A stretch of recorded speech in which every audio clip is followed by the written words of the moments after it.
दिन में चार्जशीट, 30 दिन में सजा। यूपी में शुरू होने वाला है ऑपरेशन कन्विक्शन, जल्द मिलेगा न्याय। न कोर्ट के चक्कर की चिंता, न थाने में करना होगा इंतजार। इधर लिखवाइए FIR, उधर चार्जशीट होगी तैयार। हर जिले में बन रही 20-20 केस की फाइल, गवाहों को कोर्ट पहुंचाएंगे दरोगा।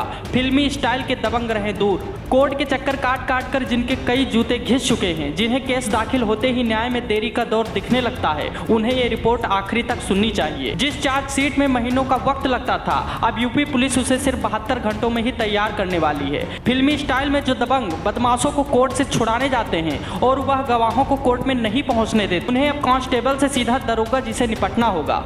यूपी पुलिस के नए DGP विजय कुमार के मुताबिक यूपी में माफियाओं के खिलाफ साल 2017 से ही सरकार जीरो टॉलरेंस की नीति अपना रही है। इसी कड़ी में हमने ऑपरेशन शुरू किया है। ऑपरेशन कन्विक्शन के तहत 3 दिन में चार्ज फ्रेम करेगी और 30 दिन में अपराधियों को सजा दिलाने का काम करेगी। हर जिले में पाक्सो, लफ्जियात और धर्मांतरण जैसे 20-20 मामले की लिस्ट तैयार की जा रही है।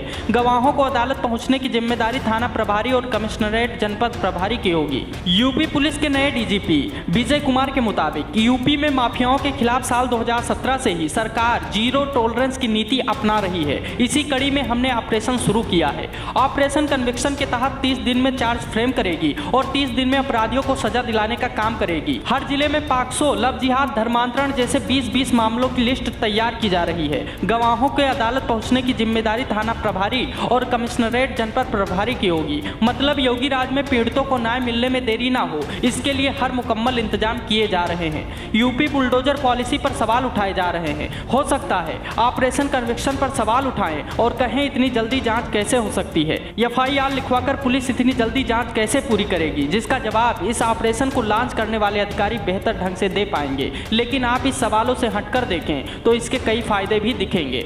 मार्च 2022 में सरकार ने लोकसभा में खुद कहा था कि देश भर में 4 करोड़ 70 लाख केस पेंडिंग है। इसमें से करीब 25% केस यूपी के हैं। अधिकतर पेंडिंग मुकदमे निचली अदालतों में है। कहीं जज की कमी है तो कहीं संसाधनों की दिक्कत मुकदमे को जल्दी निपटने नहीं दे रही। कई मामले में पुलिस की ओर से भी लापरवाही के मामले सामने आते हैं। पूर्व कानून मंत्री किरण रिजिजू ने इसे लेकर कई बार चिंता भी जताई। सुप्रीम कोर्ट ने कई बार देर रात तक सुनवाई करके मिसाल पेश करने की भी कोशिश की, लेकिन उसके बावजूद भी उतनी तेजी से काम नहीं हो रहे हैं। ऐसे में योगी की पुलिस का यह पहल काफी हद तक सही साबित हो सकती है। हमारे देश में एक विचारधारा यह भी है कि आप सिविल मुकदमे कोर्ट लेकर जाते हैं। सिविल का मतलब मारपीट या किसी जमीनी विवाद के मामलों से है, जबकि क्रिमिनल केस में सुनवाई की उम्मीद होती है। पर कई बार ऐसे केस भी पेंडिंग रह जाते हैं, जिन्हें जल्दी निपटाने से देश भर में पेंडिंग केस की संख्या कम होगी। 30 दिनों के भीतर अपराधी को सजा मिलने से पीड़ितों के हौसले मजबूत होंगे।